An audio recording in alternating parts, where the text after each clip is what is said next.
Bismillahirrahmanirrahim and Assalamu alaikum. Dear students, our today's lesson is about the cytoplasm. So first of all, we will see that what is the definition of the cytoplasm. It's a jelly-like fluid that fills a cell. It is made up of mostly water and salt. It contains molecules such as enzymes. It is made up of 70% to 90% water and is colorless usually. Here in the figure you are watching in the light green color that this is the cytoplasm. So you can say that the cytoplasm is the material between the cell membrane and the nuclear membrane. Or you can say this is the inside of the cell membrane minus the nucleus. Next we will see that what exactly is the cytoplasm. It's basically everything within the cell excluding the nucleus. Again, inside the cell minus the nucleus is called the cytoplasm. The cytoplasm is made up of three components. These are membrane enclosed organelles, cytosol and inclusions. Now we will see the details of the three components of the cytoplasm one by one. First are the membrane bound or the membrane enclosed organelles. These are distributed throughout the cell cytoplasm. They are each specialized to perform a different function. For example, the mitochondria, which perform the function of the cellular respiration, the chloroplast, which perform the function of photosynthesis in plants, and the endoplasmic reticulum, which are specialized for the storage and the lipid synthesis inside the cell, and the Golgi apparatus, which is specialized for the packaging and the transportation of the proteins. So the organelles are suspended in the cytoplasm. Here you're watching the different type of the organelles which are suspended in the cytoplasm. In the next figure, you're watching the blue color cytoplasm. So the mitochondria, peroxisomes, Golgi apparatus, endoplasmic reticulum, vesicles, and the lysosomes are the different type of organelles which are suspended inside the cytoplasm. Next, we will talk about the cytosol, which is the second component of the cytoplasm. This is the gel-like substance that is enclosed within the cell membrane that is not held by the organelles inside the cell.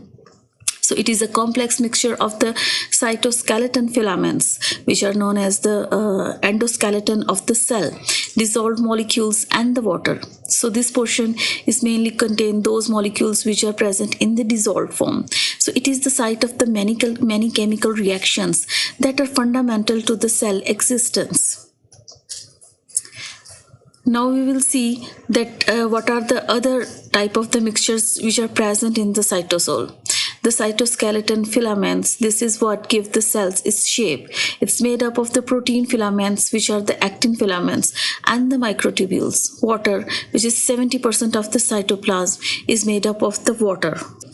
The next thing which is present in the cytosol are the dissolved molecules. This is a small and the large molecules and dissolved ions, enzymes, fatty acids, sugars, nucleic acids, and amino acids, which are all dissolved in the cytosol, are used to keep the cell working.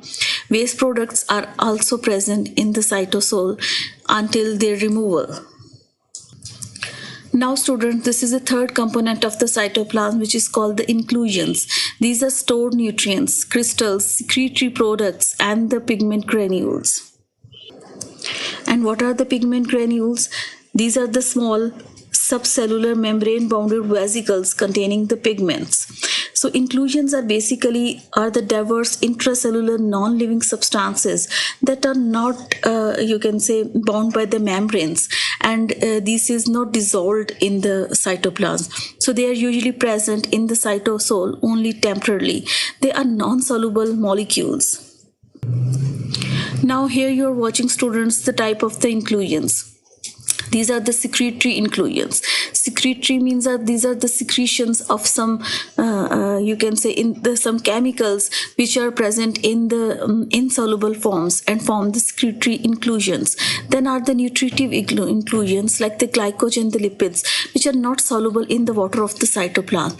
That's why they also come in the category of the new inclusions. Next are the pigmented granules, as we spoke of earlier, that the small subcellular membrane bounded vesicles containing the pigments are called called the pigment granules, and the crystalline inclusions. So these are the different type of inclusions which are forming the third component, which is called the inclusions of the cytoplasm.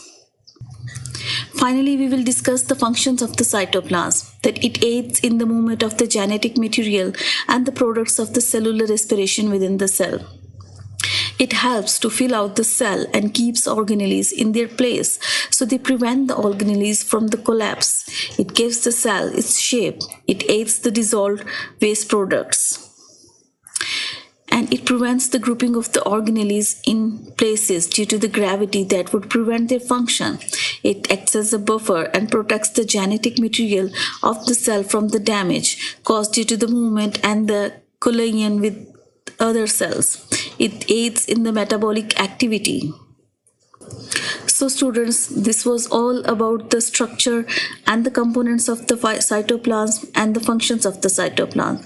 So until then, the next lesson, Allah Hafiz.